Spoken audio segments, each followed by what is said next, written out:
Okay, we are live. Good evening. Good evening, those who are joining us for Coolnomics Live. I'm Robyn Wilson. Welcome. We'll give it 5 minutes for people to join in. Welcome. This is episode 5 of Coolnomics Live. And tonight we're doing something different. For the first time, we have a new content approach, or something different to the last few weeks of the mini lectures. We have an interview with Dr. Joel Dinerstein, who is the author of the book, The Origins of Cool. And so we've got part 1 playing tonight. It ended up being an hour and a half conversation between Dr. Joel and I. So therefore we are breaking the interview into 3 parts, with the first part here tonight, the first half hour tonight on the live stream, and then you'll be able to catch the other 2 parts of the interview on YouTube afterwards. Thanks to Fiona McDonald, who's joined us here on the chat as well. Hi Fiona, good evening. And Teddy. Hi Teddy, personal shout out. Okay, we'll give it 5 minutes for people to join. Welcome, this is Coolnomics Live. I might move over a little bit. Welcome, I'm Robyn Wilson. Welcome to Coolnomics Live. This is a weekly live stream exploring the economic theory, Coolnomics, that explores the relationship between the cultural zeitgeist, or cool, and the economy. And it's a very hot time in our world where this is more relevant than ever. We've got our zeitgeist report tonight that we'll be starting with, unpacking 3 major cultural pulses that I've been seeing coming through on the horizon, different signals in terms of what's going on with society, social media, the economy or culture. And then we'll move into the Dr. Joel interview. How is everyone this evening? Good evening, welcome to Coolnomics Live. I'm Robyn Wilson. This is our weekly live stream. We're streaming live tonight from a fishing village near the Hawkesbury River in New South Wales, regional New South Wales. My hair's a bit fluffy tonight because I went for a swim this afternoon. I went to the beach that I live near, and I don't go often enough, but I'm making it more of my routine because it's about having a good life as well as working hard these days. And so I was very lucky to go for a swim today. Good evening, welcome, drop a chat in. Thanks, Fiona. I appreciate you. My hair's getting lighter. Oh my gosh, so sun-kissed. Is that what you call it? Yeah, so sun-kissed.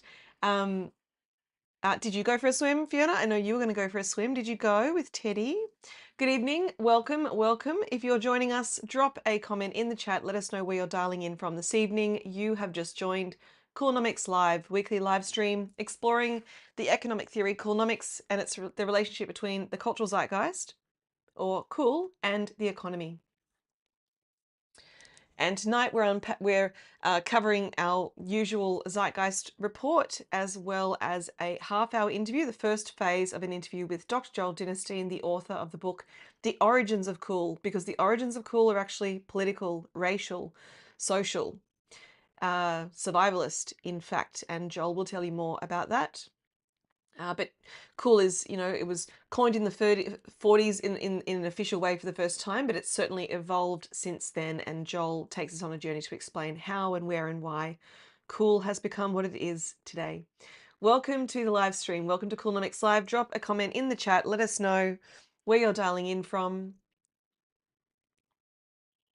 And we will get started in just a moment. We allow the first 5 minutes for people to join and settle in. What's everyone doing tonight? Eating dinner? Drinking a beer? I've been having a non-alcoholic beer, actually. I should not show my broken nail. I have to fix my nail tomorrow, but I've been drinking a heaps normal non-alcoholic beer before this started, and it really did hit the spot. Another shift in the zeitgeist of, people moving away from alcohol as much as they used to. And as we know, in Australia, it's drinking alcohol is a really key part of our culture. And brands like Heaps Normal, Andy Miller and his team were ahead of the curve and ahead of the zeitgeist in terms of bringing a non-alcoholic beer that was cool to market a number of years ago now. And now the zeitgeist has caught up with what they saw coming. And they're a premier Australian non-alcoholic beer brand that is cool, because you got to make it cool, especially if you want people to change their behaviours into a more healthy option, it's still got to be cool. Relevant, resonant, sticky when we say cool. Okay, thanks for joining us this evening. Drop a comment in the chat if you're joining us this evening. Let us know where you're dialing in from, and we'll get started in just a moment. I'm Robyn Wilson. I'm the founder of Coolnomics, and you've joined us here at Coolnomics Live on YouTube. And all of our shows are uploaded after the live stream each week, so you can catch up with them at any time if you can't make it for the actual night of the live stream. I know I do that. I catch up on things sometimes the next day or a couple of days later while I'm driving. I want to know, what the latest installment was of a particular content series. Okay, good evening. Welcome everybody who's joining us. Welcome to Coolnomics Live. Great to see you all here this evening. And we might get started. 7:06. All right. I think it might be time. All right. Now, before we begin, as we always do each week, let's acknowledge the traditional owners, custodians of the land that we live on here in Australia. I'm in a regional setting, and so we're acknowledging the original custodians, First Nations, Indigenous owners and custodians of the land, air and waterways. We are very lucky to be on this very sacred earth. Always was, always will be Aboriginal land. Okay, tonight's program. Oh, look, I didn't update the actual date at the top. Excuse me, that's an error on my part. That should say the 25th of November. Okay, we had a week off last week because we were launching a client business in market, and it was a successful, lucrative launch. And, it's very real and very serious doing Coolnomics live in market, taking a business from a concept and selling things, particularly a luxury brand, is challenging, because that's why we had last week off. Now, this evening, we're going to move through the Zeitgeist report first of all, then we'll do our weekly live audience zeitgeist, see how you're all feeling. What's your zeitgeist feeling like? What kind of zeitgeist do we want to be moving towards? And then we'll move into the interview. So I'll actually jump off for a moment. It's a half-hour interview. Like I said, the first phase of a 3-part interview set that I have conducted with Dr. Joel Dinerstein, who wrote the book, The Origins of Cool. And tonight we'll be playing the first section of that interview, which is really unpacking the very foundations from the 40s, where the concept came from. And then I'll come back onto screen after that has played for us. And for context, the reason that we pre-recorded this interview is because Joel is located in New Orleans in the US, and so the time difference didn't allow for us to do it live for you, but we recorded it together a couple of weeks ago and unpacked the topics. So after I play the interview, I will jump back on to say good night and to wrap this up. Okay, now our Zeitgeist report. Let's move into that. So I might turn off this air conditioner. Okay, now let me know if everything is working and feeling good, Fiona. If you're there, I'm using my phone to record tonight, so I'll look at my watch to see if there's any key info to know. Okay, our Zeitgeist report this week. As always, we're always improving and iterating and experimenting.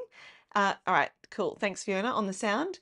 We're always experimenting and looking at how we can make the live stream better. And this week, I'm actually going to play you, rather than give you a lot of examples for one pulse, I'm going to give you more of one example for a particular pulse. I'm going to play you the video first, so we can sit back and relax. I feel like I've been working you pretty hard with a lot of information, but this is also supposed to be a hang. It's a Tuesday night. It's summer. It's almost summer in Australia. So let's sit back and relax. The first clip is going to be, yes, our favorite Zoran Mamdani, the new mayor of New York City. And yes, he's in my Zeitgeist report again this week because he's very of the moment, and oh, even more so is he. I want to talk about his meeting with Donald Trump, but let's look at this fun TikTok that he was a part of first of all.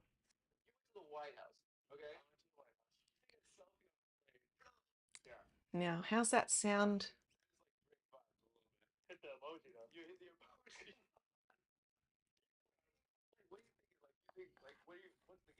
I think that's a bit quiet, isn't it? Don't know if you can actually hear. Excuse me. Excuse me. With my broadcast software. Now, the sound, that sound is not coming through. I'm not sure why. Why would that be? Bear with me, team. I'm learning how to be a live streamer.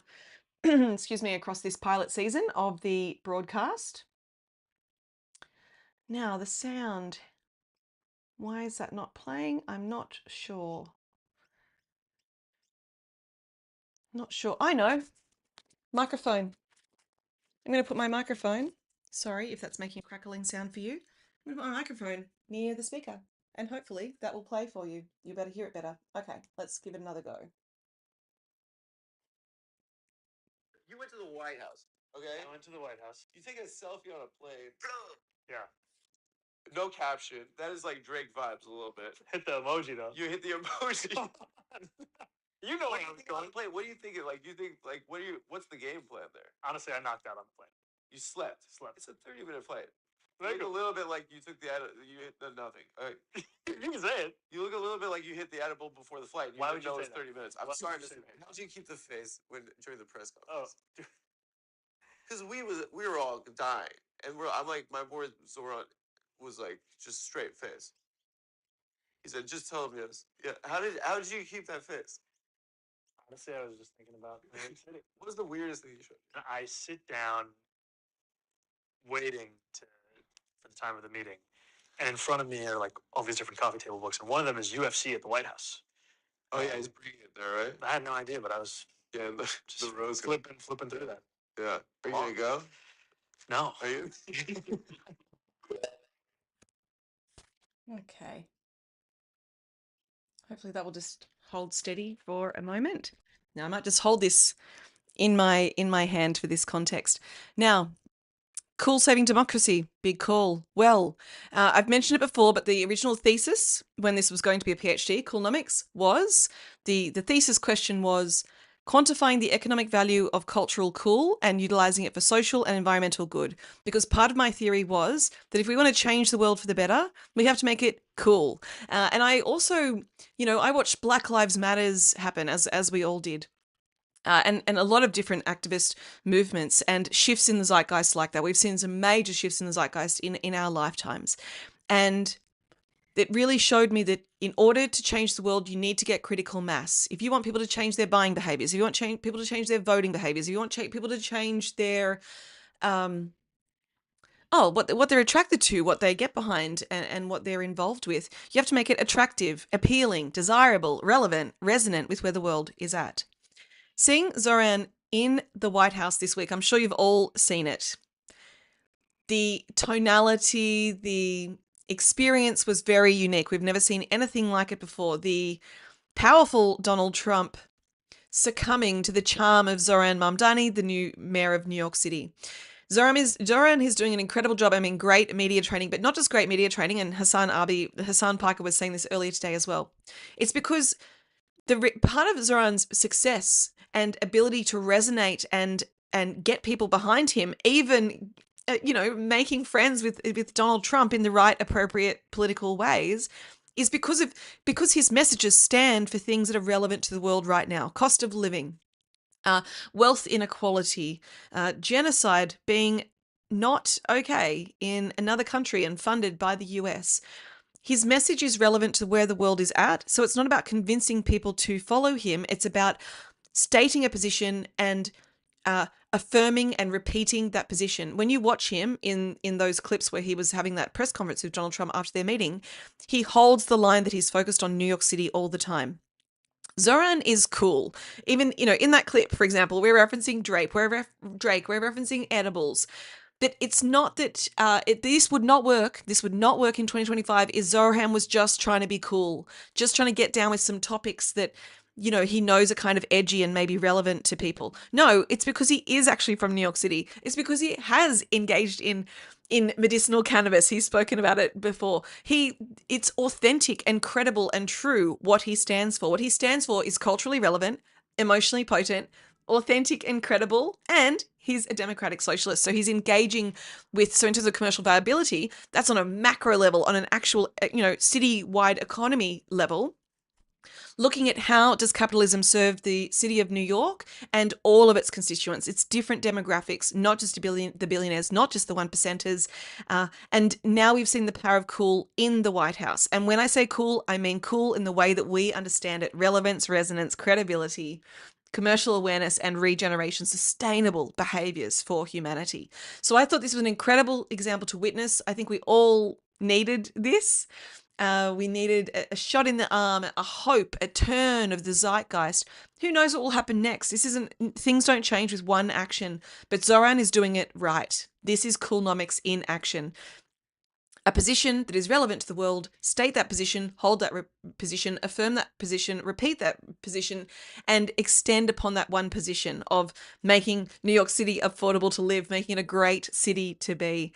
And as we know, Donald Trump wants to be liked. Donald Trump wants to be cool, wants to be popular. He managed to engage with a certain part of the zeitgeist to be elected, but the zeitgeist is shifting and moving forward again now, as it always is. And so this was a live example that we saw this week. Who knows what will happen next week? Okay, next one. I'm going to play the next video, and then we'll talk about it.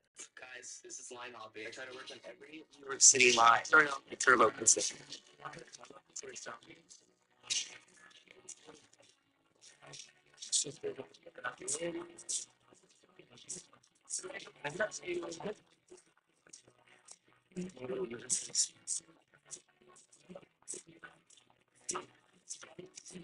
Magic.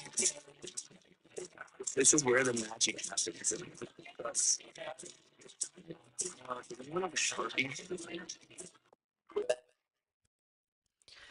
Okay, so Geo. So Geo, I started watching Geo. I used to work in hospitality, and so I resonated when I started to see his TikToks coming up on my For You page. He's a line cook in New York City, and he would make TikToks on his break in the afternoon. He'd be rolling a cigarette. He'd be eating all these random little bits of food from the kitchen. He'd be drinking water out of a quart container, which is what they use in kitchen preparation. It was very authentic. It resonated. It reminded me of working in restaurants and dating chefs, that they all do the same sort of things. They all roll cigarettes and drink water out of containers and random food, etc. But he's likable. Now, he was known as the New York City line cook, but then the zeitgeist turned on him. And the zeitgeist started making fun of the performative line cook. And he was humiliated, made fun of. He had to walk through the storm of the zeitgeist turning on you. What do you do when the zeitgeist turns on you? That's what I want to talk about tonight. Now, Geo has done exactly what I would advise.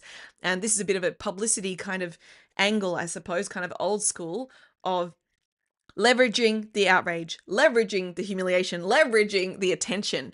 If you've got people, messages, energy coming at you, you need to stand and face it, flip it, leverage it, make use of it. Geo could have disappeared, right? It was so intense to be made fun of for being performative when Giovanni is not performative. He is a line cook in America, in New York City, and I think very authentic, very credible, true to that story. And I've just seen this week that Geo's announced that they're doing that series that we have featured here of towing the line or line hopping around restaurants all over New York City. And not just being a line cook in one restaurant, but being the line cook of New York City, taking that identity and running with it. And Geo has everything going for them that is relevant to the world right now. They're a multidimensional character. Yes, they're good looking. We love that. Aesthetics help us. They're actually also trans, which is another dimension to their story. They don't make that the first part of their identity or part of the identity politics. It just is. It's just a truth, a reality, a beautiful part of their story. And they work with their hands. They engage in real food making, relatable activities that people can get down with. And I think this is excellent to create a content series.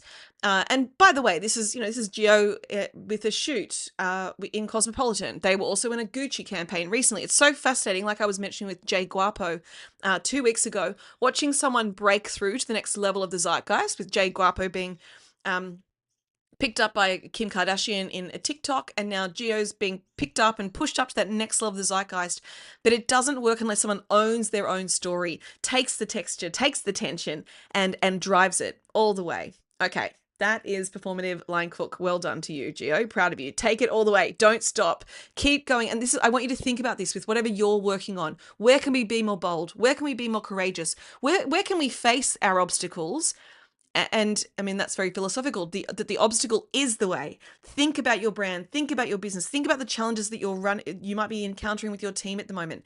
How can you face those things and alchemize them into something bigger, even more meaningful, even more purposeful? Don't shy away. Own what it is that you do. Own your position, own your flaws, own your successes, and hold that within the authenticity of your humanity. The zeitgeist and media, and now that media is social media predominantly, it's about humanity at the center of this picture, and that's why we're seeing dimensionality so much more. People being multiple things all at once. People standing for things, multiple things all at once, holding simultaneous truths. It's time. We're ready for this multidimensional view. Okay, next one and final one. Now, in my view, ethics have always been cool, but I believe we're seeing a push through in the zeitgeist into ethics crossing over, into the cultural zeitgeist and also the economy. So I've got two examples here that sort of sit in this territory in terms of signals. We've got Jeff Bezos and his wife, Lauren Sanchez, now sponsoring the Met Gala because they are looking to acquire cultural capital. They have huge commercial capital. What is the next frontier? It's one thing to make money. It's another thing to be cool. You can't buy cool. Cool is what you stand for. Cool is what you represent. Cool is what makes you relevant.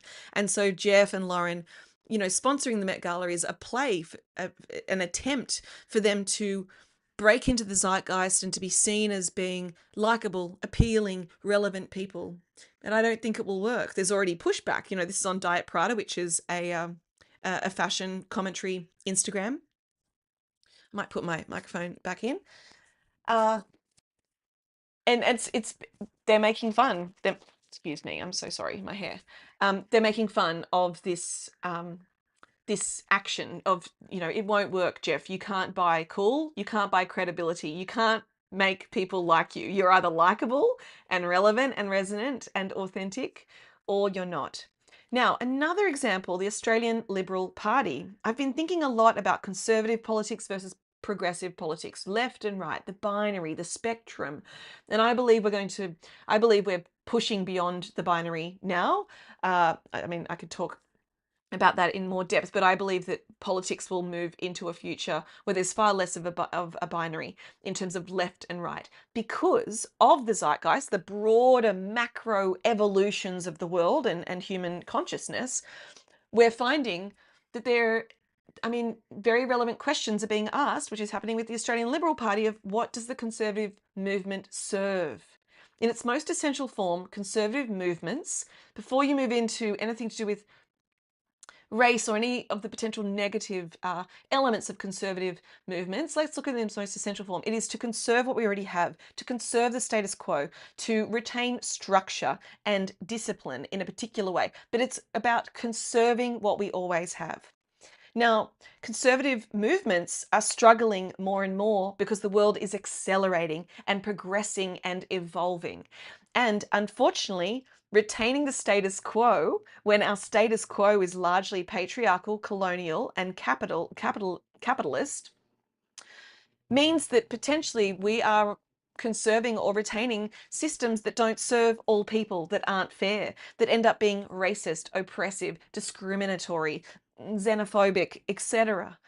And so I think we're going through a really interesting time where we're asking really fundamental questions in terms of what is the purpose of a conservative movement. And I'm not saying there shouldn't be one, but it's a real reckoning. And we're watching it in real time. We're watching the Republicans in the US, and we're watching, even though they're in power, we know the zeitgeist, is moving. And Donald Trump making friends with Zoran Mamdani is another data point that shows that the movement is in trouble.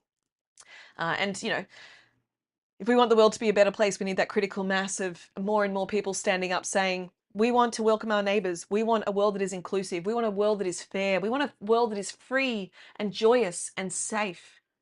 Whatever the movements, whatever the parties are that are in power need to serve humanity in those ways. It is undeniable. You can have your personal opinions, but if it's harming other people, it's not particularly robust. If you want to stand for that, that's fine. But I think in the most essential form, through a philosophical lens, we want to stand for equality and inclusion in society. So, to be continued. Let's see what happens with Jeff's sponsorship of the Met Gala and how well it lands in terms of his cultural equity, and also the Australian Liberal Party and the Nationals. Let's see what happens there. Okay, let's move into the personal zeitgeist, the live audience zeitgeist. This is where we ask questions about, and we're teaching ourselves, we're orienting ourselves to the idea of what is a zeitgeist? What is the spirit of the time? Zeitgeist is a German word meaning time, spirit. And we want to be asking questions and learning and orienting to the question of, because as business leaders and brand leaders, we need to be able to answer the question for ourselves at any point in time on any given day. What is the spirit of this time? And what is the spirit of this time in relation to this particular business that I'm running? What is relevant? What is resonant? What is challenging? What is authentic? What is credible? So a question for you this evening, and sometimes people drop the answer in the chat, or sometimes we're just planting a seed for people to be considering and sitting with this question and building their literacy in instinct and intuition of what the spirit of the time is. I need to be able to answer this question at any point in time for any of my strategy clients. And, like with Nalu, with that launch last week, we're interacting with the zeitgeist to create momentum and genuine appeal and loyalty. So my question for you is, what does the spirit of this time feel like to you? I wonder. I wonder how I would answer that this week. It's feeling more hopeful. I haven't used that word before. It is feeling more hopeful than it used to be. With, all the sorts of things that I'm seeing out there in the world. Teddy says chill. Love that. Love that for you, Teddy. I love that an 8-year-old is feeling that the spirit of the time is chill. That's really good. I'm sure a few adults would love for it to feel that way. Okay, let's keep moving. Thanks, Teddy. Thanks for contributing your data to the zeitgeist. Okay. Oh, a little more optimistic for Fiona. Well done. Amazing. Now, how does your spirit feel at this time in history? How does your personal zeitgeist feel? And it's often made up of multiple feelings. What are the threads of your zeitgeist today? What's the mood?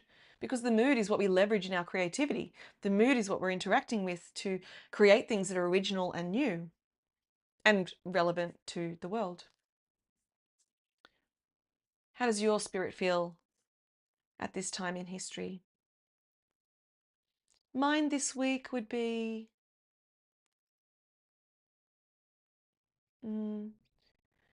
unfolding, peeling back layers. I feel like in the last week I've had a layer of my own personal onion fall away, an evolution of my own consciousness and maturity and determination. And it's also, been great to see, the live stream come to life, and also some of our clients' businesses succeeding. Fiona, bit of overwhelm. Fair enough. Fair enough. Work and the algorithm. Yeah, I feel like a lot of people's lives are interacting with work and algorithms at the moment. Okay, amazing. Let's sit with that. We're just giving it words so we can bring it outside of ourselves, because once we vocalize things, sometimes then we can alchemize them into the next level. If we're overwhelmed, I wonder what the next level of that personal zeitgeist would be. I mean, probably mastery and resilience. But as we know, that can only happen in real time as our consciousness evolves. Okay, and finally, we like to set a North Star for where we'd like the zeitgeist to be at, where we'd like to be heading. How would we like the zeitgeist to feel? How would we like the spirit of the next era to feel?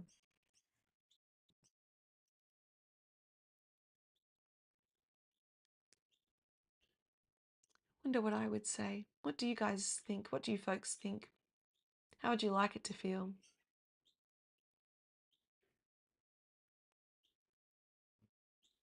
More organic, less manufactured. Love that. Yeah, love that. The world feeling more human, hey? I feel like we're going through a correction. I can't fully prove it yet. I think we're still collecting signals, but my gut feel is that we want more real. Now we've gone into, heavy technology era, 80s, 90s, 2000s, into, .com, and then global village, digital transformation everywhere, now AI. And there's a need for humanity to come through. I mean, I'm seeing cigarettes coming through in cultural signals everywhere. A guy running a cigarette meetup in New York City, and like thousands of people turned out, which I knew they would. I knew that would work. Dorit on Real Housewives of Beverly Hills smoking a cigarette. Girls making TikToks about cigarettes, and of course, I'm not promoting smoking. The cigarette guy. I'm not promoting smoking. Obviously, it's not about the smoking. It's about what it represents. It's naughty. It's basic. It's a connector. It's a shared experience. And I do think the fact that it's naughty, wrong, bad for you is part of it. So again, we're not saying that everyone should start smoking again. It's about, people do want things that are basic, real, edgy, connecting, silly, freeing, breaking away from doing the right thing all the time and being well.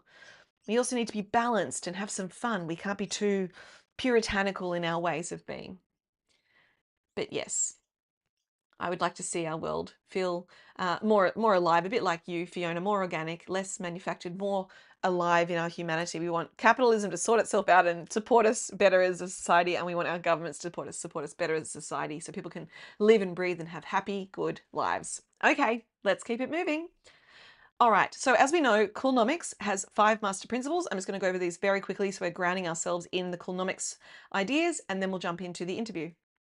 So Coolnomics has 2 parts. The Cool is made up of 3 principles.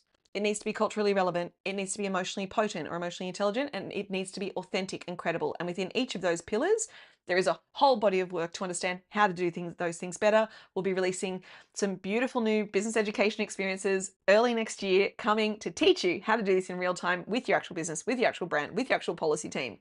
Don't you worry. And then secondly, of course, how do you have relevant, emotionally potent, credible ideas that also make money? Yes, that's what we're here for. Not just cool things for the sake of it. Cool that makes money is where the really interesting things happen. And then, of course, finally, regenerative and sustainable business practices, business strategies, and ideas that help change the world for the better. It's got to be cool. Okay, that's Coolnomics.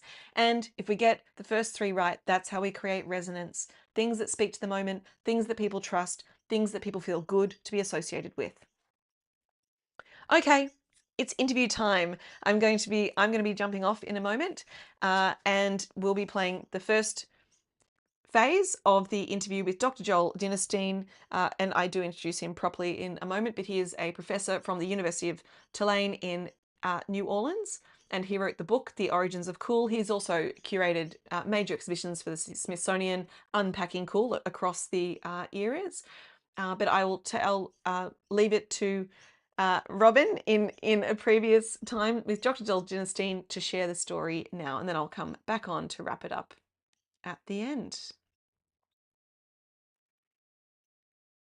Okay, here we are. Let me just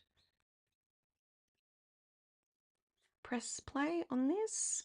Good evening. This evening we are joined by Dr. Joel Dinerstein, who is a cultural historian and professor at the Tulane University, and he is the author of The Origins of Cool in Post-War America, a seminal piece of work that defines and extrapolates the very origins of the term cool. And as we know, the term cool is simply a word, yet the actual premise is a phenomena. What is cool? Where did it come from? How has it evolved over time? And how does it interact with the economy? Welcome this evening, Joel. Thank you, Robyn. Good to be here. So we're going to move through 3 phases. We're going to chat for 40 minutes this evening, and we will move through 3 different phases in our conversation. We're going to start with the origins of cool that you know more about than anyone else on this planet. And so delighted to start with you as our first guest on the Coolnomics live stream, to start at the very origin of something. Seems like the best place to beginning. So we'll move through the origins of cool. Then our conversation will move into the evolution of cool between the 20th century and the 21st century. And then we'll move into where to next for cool and its interface with the economy, which is something, as we all know, we explore in Coolnomics specifically. So Joel, let's begin. Let's begin our hot nerd conversation. We both have a passion for a very particular topic. You're in New Orleans, I'm in Australia in a regional fishing village, and yet our minds and spirits have connected on this phenomenal concept of cool.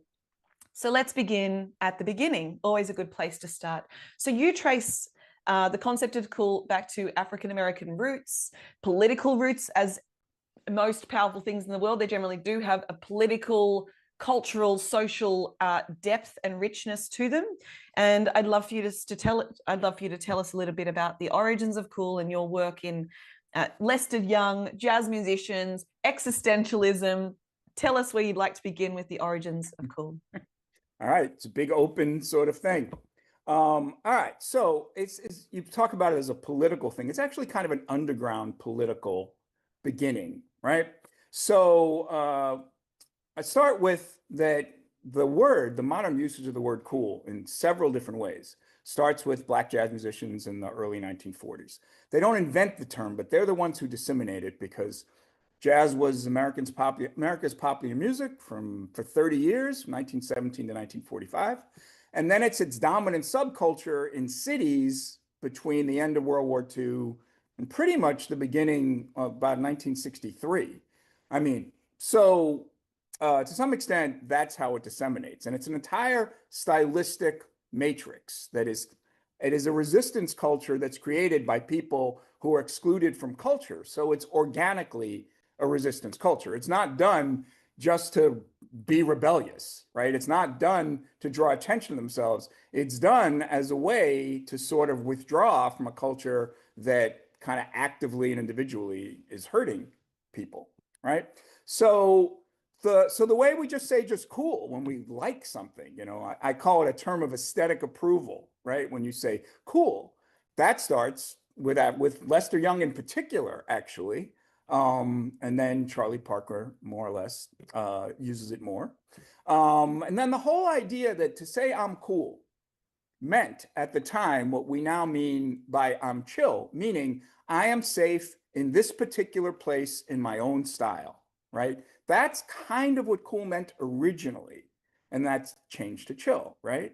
And there's a certain way in which cool has this stylistic matrix of how to be in the world and on the street, right? So cool musicians wore shades. They wore shades on stage when they played at night. And I did research on this. I walked around wearing shades at night and you can't see much. Mm-hmm. So that is an act of both kind of defiance and style to do it because it's not in the sense of vision or sight, it's not helping. Right. So basically through slang and style and fashion and art, the art being music, there's this whole resistance matrix around a culture that actually is actively excluding Black Americans from participating as citizens. Right. So that's where it comes from. And so you have both the word and then you have the conceptual matrix. Right. So in a sense, it's a way of rebelling in public without politically rebelling, which is why I always call it cultural rebellion, right? Mm. There's no ideology to it. Mm. Nobody was trying to be communist or socialist, although very interestingly, two of the early bebop musicians, Dizzy Gillespie definitely sort of joined the Communist Party for a year or two. And Charlie Parker had very much leftist political ideas, even though neither of them was particularly political. Mm. But in general, certainly, the American government, which in the FBI, which basically chased these guys around, was not their favorite sort of people. All right, so that's where it starts. So there's a slang matrix that we become familiar with more in the 60s. Cool and hip and out of sight and beat and groovy and all those terms come from jazz musicians in that period and get adapted later. First in the beats, then the hippies, will get to the subcultures. So, but what's interesting about this is there is an entirely separate category of artistic expression, which is film noir, that is also performing cool, but without the word. And it's mostly a white working class kind of aesthetic. The actors and the actresses are mostly white working class people. And everybody associates both those movies and those actors, Humphrey Bogart in particular, and Robert Mitchum, with cool. And although both Bogart and Mitchum loved jazz, and Mitchum actually played saxophone, and they had jazz concerts at their houses, they were not in any sense imitating Black cool. It was its own separate version of Anglo cool that came from the rebels of Anglo culture. And by Anglo, I mean originally English, and then I mean American, right? So all those outsider figures, cowboys, detectives, highwaymen, right? Gunsling, all of those folks are this entire separate cool tradition that by some accident of history shows up in a synchrony with African American jazz culture. And so there's not a smoking gun for this. And nobody uses the word cool for film noir at the time. That comes later. But still in all, it's amazing to me that we have this. And I really do think that it is actually a convergence of African American and Anglo working class culture, Anglo and American, that makes it possible on both sides. So that, to me, is the origins. And then we have it. And then you have sort of this kind of resistance culture that lies beneath a kind of American triumphalism after World War II, because America won the war. By the mid-50s, the United States literally is 75% of the world economy because Europe lies in ruins. And so, there's all this like, we're great and we're the greatest country in the world. And if you don't like it here, leave. And all of jazz, and particularly film noir, is like the artistic undercurrent that says, we don't really feel that way. I know you say that, but there's a lot of people who don't really feel that way. So that's where it starts. And since I don't remember what else, there were three things to your question, but where it starts is what I remember. That's what I can give you. Yeah, no, where it starts is a great place to begin. And I think from reading your work, and I also intentionally didn't go too deeply into any bodies of work. I sort of skimmed across the surface to get a sense of all the bodies of work: sociology, psychology, philosophy, history, your bodies of work, etc., in developing Coolnomics, because I didn't want to be reiterating what had already been done before. And now that we're connecting and I'm going even more deeply into your work, I'm so fascinated by the fact that we arrive at such similar understandings and very specific understandings of what cool is. And to me, that speaks to this sort of universal nature to it. I think we think of cool as leather jackets or rave parties, which it certainly is in other ways. But I think you and I both share a view that it is a conceptual, sociological, cultural phenomena, even a bit spiritual, maybe Joel. It's, and the black and the white together, the meshing of two different cultures that were opposing and in fact perhaps even violent to one another. It's a meeting point that, to me, there's a tenderness and a tension that occurs in the philosophy of cool at the very origin, at the most essential level, before we start talking about the expressions of it, the very concept of it. No, but I totally agree. I mean, I say in the book, I say that the reason we're obsessed with cool, both the word and the concept, because it's a myth. And what a real myth is it's something you don't know, meaning it's important, but it really does not have hasn't been analyzed to the sense that we know what it is. We just are drawn to it, so it must be important. So I think like cool is really the greatest American cultural export, right? Because it's this myth that the world now has, and we're still kind of obsessed with it, right? Yeah. So, right. So, so the fact that it's a myth makes this possible. So I'll give you an example of one more thing about the origins.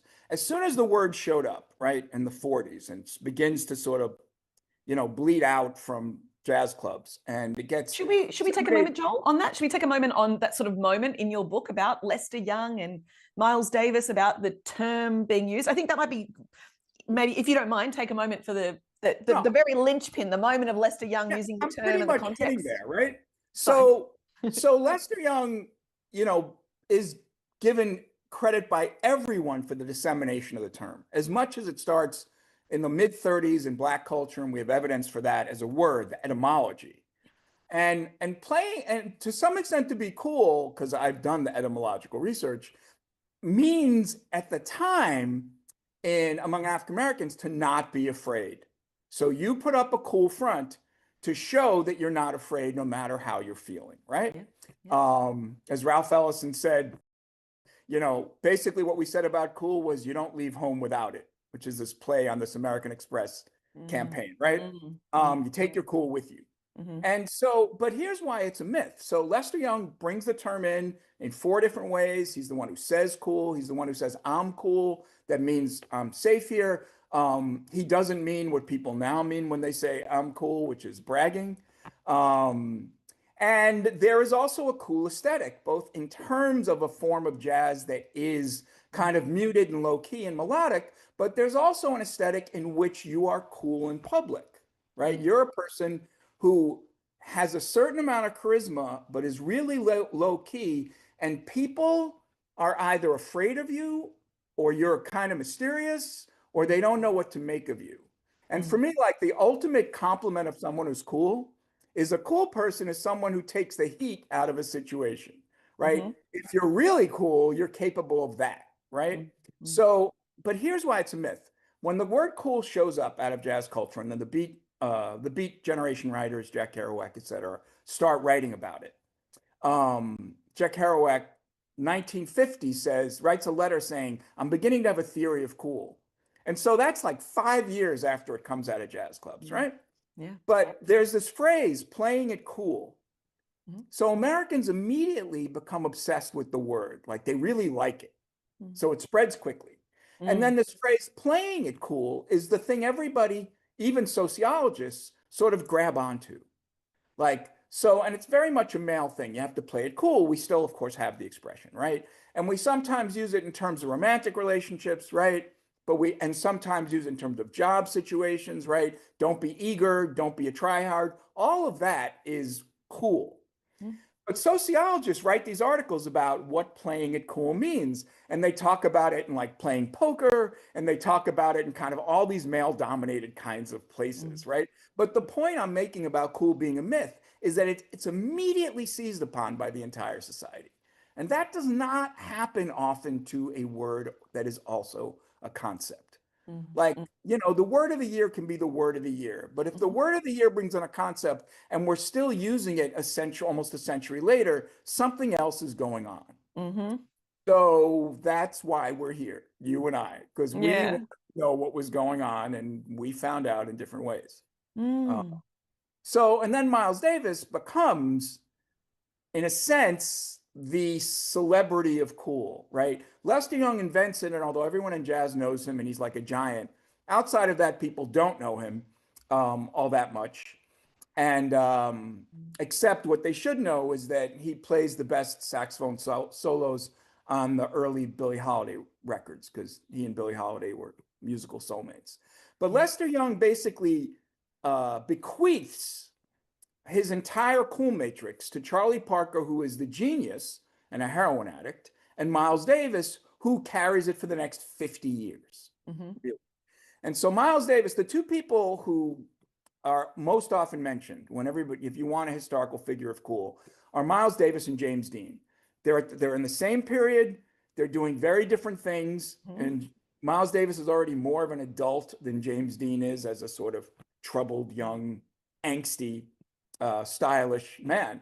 But they're the people everybody chooses, and it's all from like this mid-50s, late 50s period. But Miles Davis knows, and that he gets both his musical aesthetic and his stylistic aesthetic from Lester Young, and then he takes it in a different way. Lester Young is more low-key, and Miles has this kind of quiet, fierce cool that scares people, and he wanted it to scare people. One time somebody went up, this is a great Miles Davis story. One time he was on the street in the late 50s and talking to people in Miles Davis mode, like his low, raspy voice and, very few words.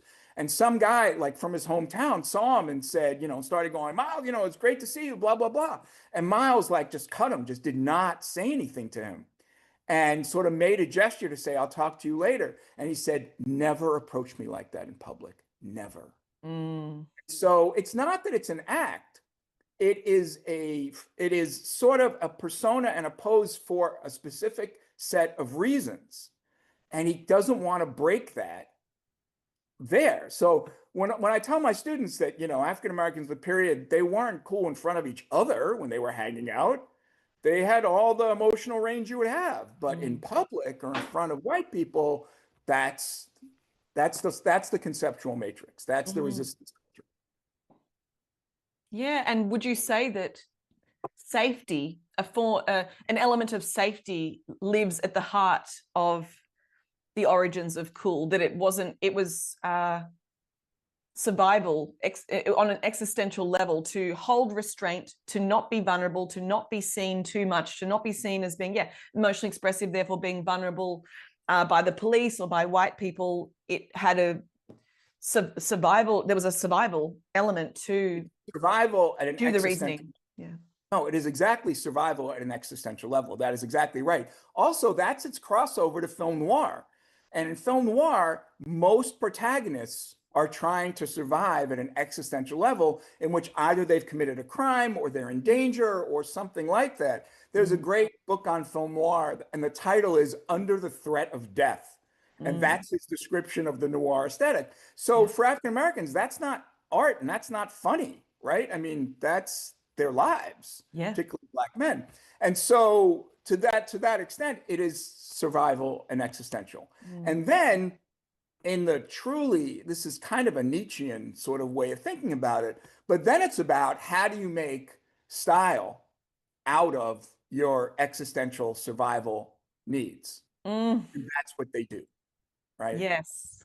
So yes, and I think that's a lens through which for us to see the spectrum of cool, from its most survivalist, deep, political, serious origins right through to this thing that can also be, but it depends on your literacy level in terms of culture and society.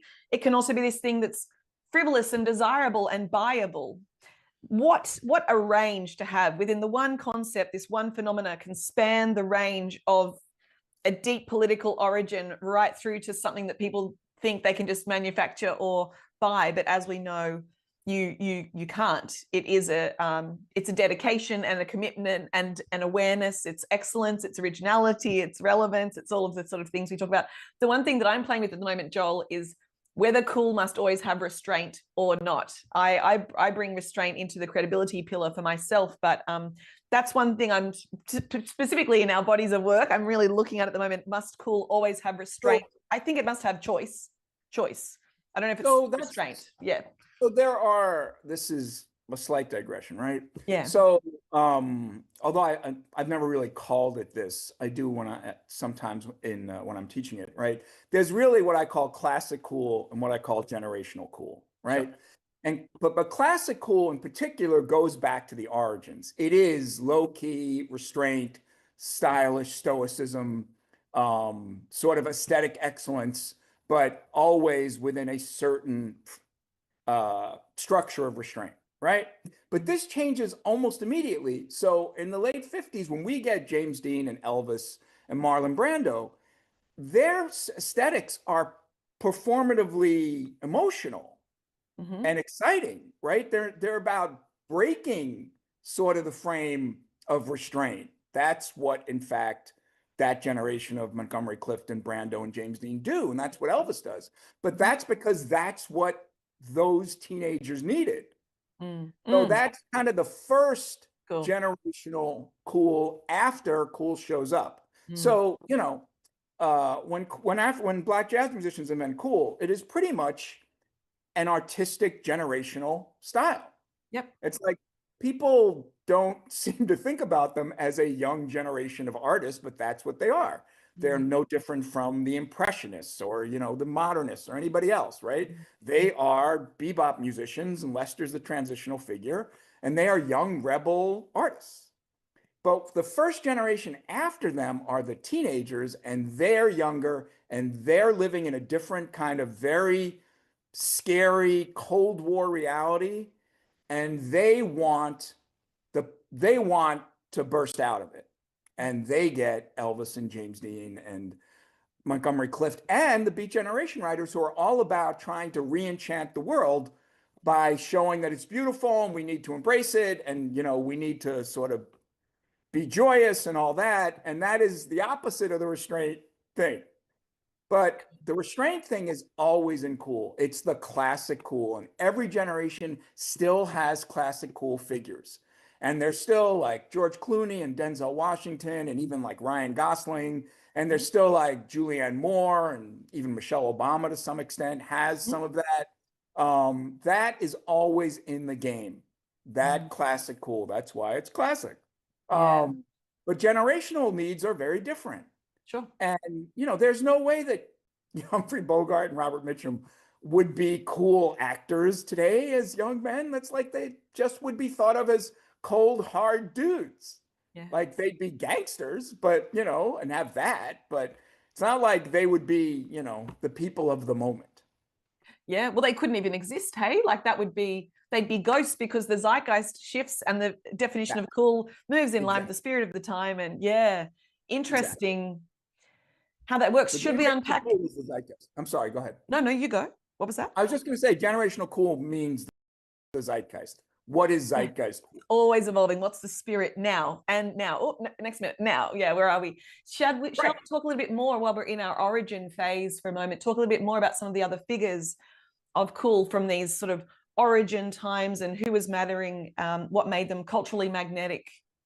So what's interesting about this period, I mean, you know, there's lots of things interesting about this period, but it's mostly cool as a masculine aesthetic when it shows up for kind of obvious reasons, right? If you're going to be somebody who's kind of mysterious and calmly defiant and stylishly stoic, you know, even stoicism is not really available to women in public culture before second wave feminism, and even, you know, when second wave feminism showed up. So what's fascinating about this is a couple of the women who qualify, I mean, and if you read the rhetoric of how they're written about, it's all there, except nobody would call them cool.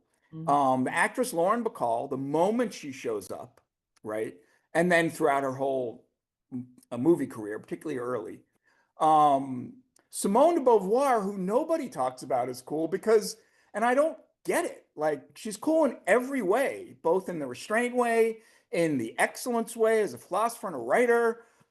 She lived life on her own terms in a way that rebel autonomy. Yeah, she's a bad bitch. Yes, she writes the book that says, you know, that women are other than men, and basically starts second wave feminism. She has lovers all over the world that are all A-list writers. Yeah, right, unapologetically, right? So she fits completely, but no. So you have these women who are there, but they can't really be movie stars. Lauren Bacall being the exception. And then Barbara Stanwyck, who I think is really, you know, fantastic in that period, and has not really survived in public memory beyond like cinephiles, people who love old movies. So it's a male aesthetic and remains so. And that only changed in the 21st century, really. And so there are those figures, right? The major figures I have brought up, right, of the, you know, the black jazz musicians, then Elvis and James Dean and Miles Davis and Jack Kerouac, and Paul Newman and, you know, people like that. And so, you know, we can, you know, that does a lot of work for us, that they're the main figures in that period. Everything shifts in the 60s. That's why sort of, you know, the 60s are like a whole cultural field, you know, like the 50s are, right? It's not true of every decade, but it's true of those two.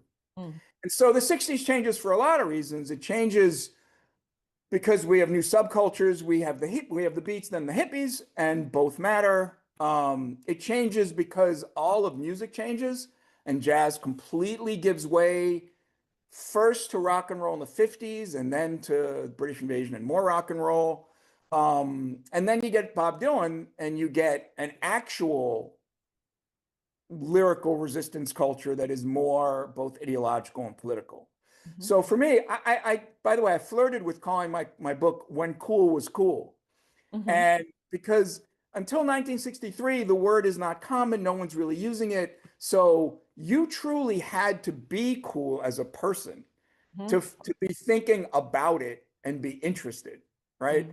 Once it breaks through and becomes something that people talk about and we have iconic figures, you know, it sort of changes. Now, I'm very glad I didn't call it that, but I'm, it's just a way of saying that then it breaks out, and by like the late 60s, everyone is thinking about being cool. Like it's a Yeah. conscious thought Yeah. for teenagers and advertising agencies and everybody else. Yeah. So it moved from the avant-garde into the mainstream along the innovation timeline, we might say, from the innovation to the early adopters, and then the people who thinking that they can just leverage a skimmed version of it, which, as we know, doesn't work. That's the rule of cool. It's true, but the 60s are really like, it's still kind of early adopters, like till about 68. Sure, right? Yep. Right. But they're not the innovators, right? I mean, Bob Dylan actually says, I went to see Miles Davis at a club and he was so cool, it made me sick. Like, so there are models now. And so, it's time for different kinds of innovators. And now we have the concept afoot in the culture, and it's going to do its own thing. Do you think, one question off the page before we keep moving, do you think cool existed as a concept before Lester Young, before this sort of surge, this breaking through from the underground as in not even defined, into some sort of definition, even in the avant-garde?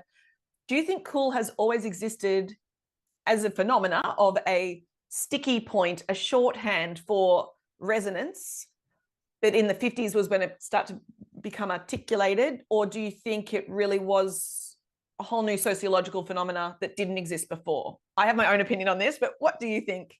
Oh, Joel? good. I want to hear your opinion too. I think it was actually an entirely new sociological phenomenon, and I'll tell you. Okay, great. And when people tend to do what I call the pre-birth of the cool, they tend to talk about things like the it girl, because we still have the term, but Hollywood coins this term in the 20s. And what they mean is there's a new figure, right? There's a new stylistic avatar, right? And she is this girl, and she has the right combination of sort of energy and looks and style for this moment. She is the zeitgeist girl. So they're not entirely wrong, but cool is not really what that is. And there have certainly been people who were cool before we had the word. But I mean, either they were outlaws, which is a fine word for it, right? They were outlaws, they were artistic rebels, things like that. Yeah.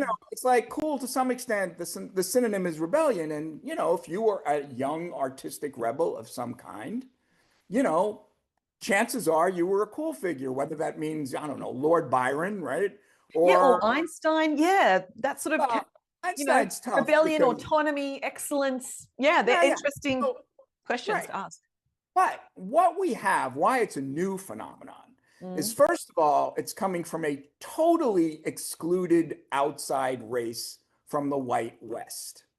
And this is really important and new and kind of world shattering. It doesn't really have precedent, right? Believe me, nobody in American society wants our youth culture to come from African Americans at that time, or probably ever, right? You may not know this, but this is going to know this. This is absurd, but true. In the early 1980s, when MTV was getting started, they didn't want to show any of Michael Jackson's videos. And because they said that white suburban kids don't want to see black, videos by black men, right? And of course, then, Michael Jackson's videos, all of them from that record, become the biggest videos, I don't know of all time, but I think of all time, right?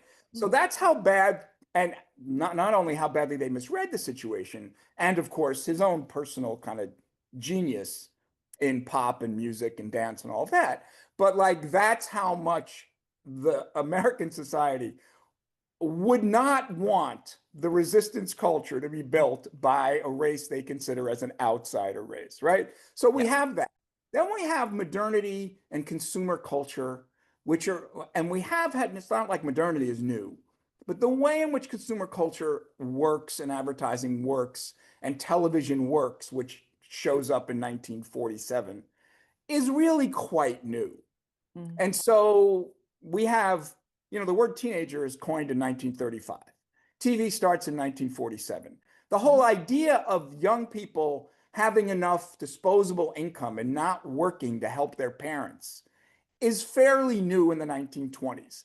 So this doesn't really have precedent, right? There were definitely cool people that have those qualities of autonomy and excellence, innovation, and going their own way and not giving a fuck what anybody thinks. Those people existed, but we really didn't have the phenomenon.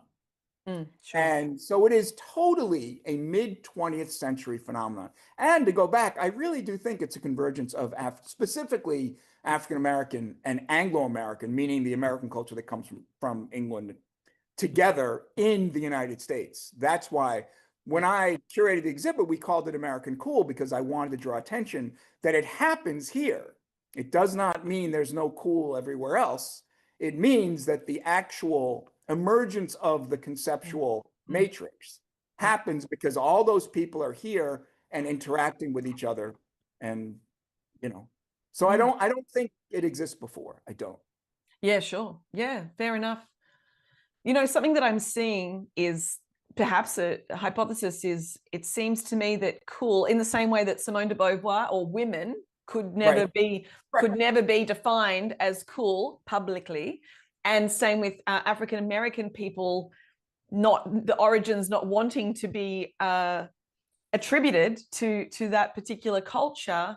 It seems to me that cool is, and as we know, nothing exists in a vacuum. Everything is interconnected. So if we are living in a Western society that is capitalist, colonial, and patriarchal in its most structural form, of course that is going to show up in the signifiers of what is cool. And it's like the ultimate stamp that used to be held by the gatekeepers, maybe held by white people and men, as the ultimate final note of safety, final note of acceptance and belonging in a society, that if a woman can never be cool, she will never be fully recognized in the public history of our world. It's incredibly powerful. And just to mention that exhibition that you mentioned a moment ago was your exhibition at the Smithsonian, wasn't it? On a retrospective on cool as the concept. So yeah, and when I was doing that in 2014, American Cool, like I was aware, I said, am I doing this because it's over? Like I really was worried that I was historicizing a concept that may have run its course. I mean, even though I knew it would continue, but only in a sort of diluted, kind of modified version. And I'm more confident now than I was 10 years ago that I think it will actually survive and continue to evolve in some way. And I think it's completely in the hands of women at the moment. And I've been that for a while, but we'll get to that later.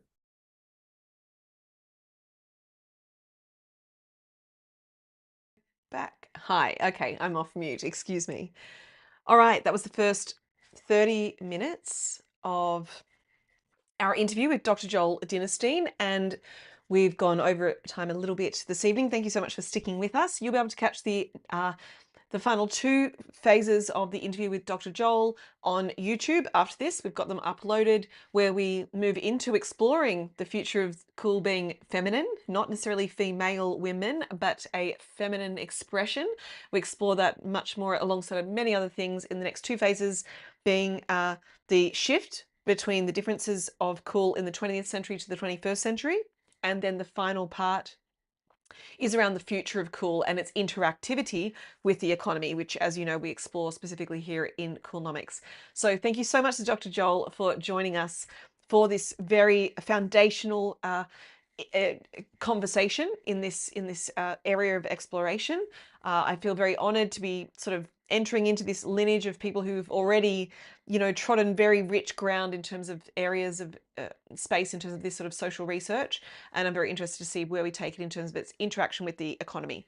Okay, so we'll be back next week with the fourth of our 5 mini lectures, and we'll be talking about commercial viability. We're going to talk about money. We're going to talk about how to roll a product out, how to run a brand, how to run a business, using Coolnomics to drive its commercial viability in the best way, the best way to slice and dice a product suite, the best way to run your profitability, the best way to move product in line with the zeitgeist.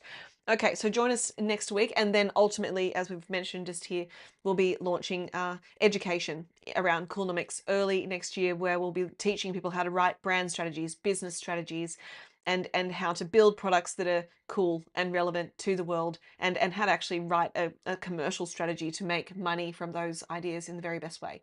So thank you so much for joining us again this week. It's been a real delight. Let me check that I'm all good here.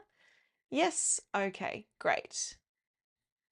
Thank you so much for joining us. It's been a real delight. It's been really, it's really fun running this pilot season of the Coolnomics live stream. Who knows where we'll go in the future, but we'll catch you next Tuesday night, 7 p.m. Sydney time, to talk about commercial viability through a lens of Coolnomics. Okay, I'll catch you soon. Bye.